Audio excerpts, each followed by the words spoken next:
అందరికీ మరొక్కమారు మన ఛానల్కి స్వాగతం అండి. ఈరోజు మేము ఆర్గానిక్ షాంపూ ఎలా తయారు చేయాలో చూపిస్తున్నామండి. అందుకోసం కుంకుడుకాయలు, షీకాయ మొట్టమొదట తీసుకొని ఈ రెండింటినీ కూడా 1.5 రోజులు పూర్తిగా నానబెట్టామండి. ఇందులో కొద్దిగా మెంతులు కూడా వేసుకున్నాము, క్లిప్ మిస్ అయింది. ఈ విధంగా 1.5 రోజులు నానిన తర్వాత ఎండలో 1 రోజు ఉంచామండి. బాగా నానాలి. నానితేనే మనకు రసం వస్తుంది. ఈ విధంగా నానిపోయిన తర్వాత ఇలా తయారయ్యాయి. ఇది చాలా మంచి షాంపూ తయారు చేసుకోవడానికి అనువుగా తయారైనటువంటి ఈ మిశ్రమం ఇది. తర్వాత ఇంత నురుగు వచ్చింది పూర్తిగాను ఎండలో పెట్టిన తర్వాత. షీకాయలో నురుగు తక్కువగా ఉంటుంది, కుంకుడుకాయలో నురుగు ఎక్కువగా ఉంటుంది. కాబట్టి షీకాయ ఎక్కువ వేసుకొని కుంకుడుకాయలు తక్కువ వేసుకున్నాము. దీనిని ఒక చిన్న తొట్టిలో వేసి చూపిస్తున్నాము. ఈ విధంగా పూర్తిగా నానాయి. తర్వాత వీటిని చక్కగా ఇటువంటి కాటన్ స్ట్రైనర్ దొరికింది మాకు షాప్లో, ఇందులో వేసుకొని పూర్తిగా వడగట్టుకున్నాము. ఫిల్టర్ అయింది చక్కగాను. మొత్తం క్లిప్స్ అన్నీ చూపించలేకపోతున్నాం కానీ చక్కగా ఫిల్టర్ అయిందండి. మంచి నురుగు వచ్చింది. ఇందులో ఉన్న రసం అంతా బయటకు వచ్చేసింది. ఇందులో షీకాయ, కుంకుడుకాయ, కొద్దిగా మెంతులు ఉన్నాయి. వీటిని మేము వడగట్టాం ఈ విధంగా. ఇదిగోండి. తరువాత ఈ మిశ్రమంలో ఎండబెట్టినటువంటి కరివేపాకు వేసాము. తర్వాత మళ్ళీ దానిని వడగట్టుకొని ఈ విధంగా తయారైంది. వడగట్టుకున్నాము. ఈ విధంగా తయారైంది. 2-3 సార్లు వీటిని వడగట్టుకున్నామండి. ఈ విధంగా అయింది. మళ్ళీ ఎండలో పెట్టుకున్నాం. మళ్ళీ ఇది 1 రోజు మంచి ఎండలో ఆరింది.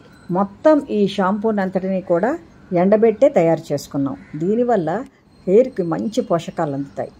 పొయ్యి మీద పెట్టి వేడి చేసినప్పటికన్నా కూడా మంచి పోషకాలు అందుతాయి. ఎండ ఉండబట్టి మేము ఆ ప్రయత్నం చేశాము. ఈ విధంగా వడగట్టిన తర్వాత పిప్పి చాలా వచ్చింది. దీనిని కూడా మనం ఉపయోగించుకోవచ్చు. ఇందులో కూడా ఎక్కువ నురుగు ఉంటుంది. మేము దీనిని ఫ్లోర్ క్లీనర్గా కూడా తయారు చేసుకున్నాం. తర్వాత బాగా ఎండబెట్టుకుంటే దీనిని మళ్ళీ గ్రైండ్ చేసుకొని పౌడర్గా కూడా చేసుకోవచ్చు. ఇది మళ్ళీ అదే క్లిప్ చూపిస్తున్నామండి.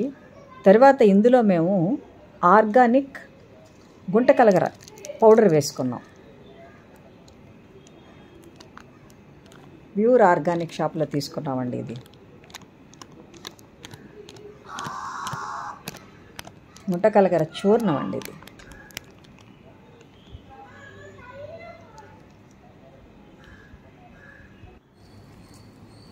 ఇందులో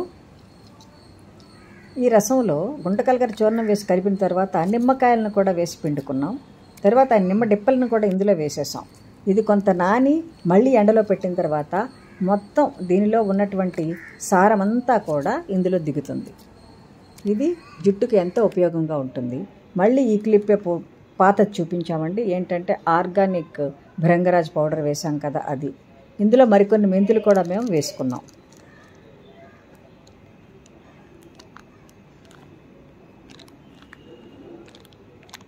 ఈ విధంగా మొత్తం వేసిన తర్వాత మళ్ళీ ఒకసారి కలుపుకున్నాం.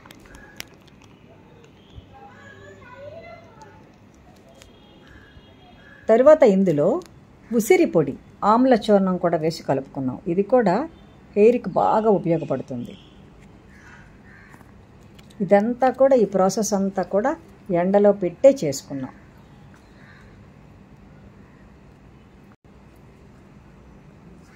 ఒకవేళ ఎండ లేదనుకోండి, ఇది స్టవ్ మీద కూడా చేసుకోవచ్చు.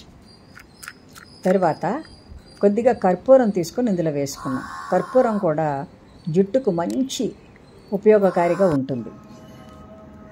తర్వాత దీని అంతటినీ కూడా ఈ విధంగా వడగట్టుకున్నామండి. ఇలా ముద్దలా తయారైంది. తర్వాత మీకు క్లిప్స్ ఇవ్వలేదు కానీ చాలా వడకట్టామండి. వడకట్టిన తర్వాత చక్కగా వచ్చింది మాకు రసం. అంతేకాకుండా ముందు మేము వడగట్టుకున్నప్పుడు కుంకుడుకాయలు, షీకాయ మిశ్రమంలో ఉన్నటువంటి నురుగుని ఎండబెట్టి వేరేగా ఉంచుకున్నాము. అది బాగా నురుగు వచ్చింది మనకి. దానిని కూడా ఈ వడగట్టిన మిశ్రమంలో కలిపాం. కలిపితే చక్కటి షాంపూ స్ట్రక్చర్ వచ్చింది. తర్వాత దీనిని మళ్ళీ వడగట్టుకొని ఈ విధంగా సీసాలో భద్రపరుచుకున్నాము. చాలా బాగుందండి. ఇది తలకు రాసుకొని తలస్నానం చేసిన తర్వాత జుట్టు చాలా సిల్కీగా తయారైంది. మీరు తప్పకుండా దీనిని తయారు చేసుకోండి.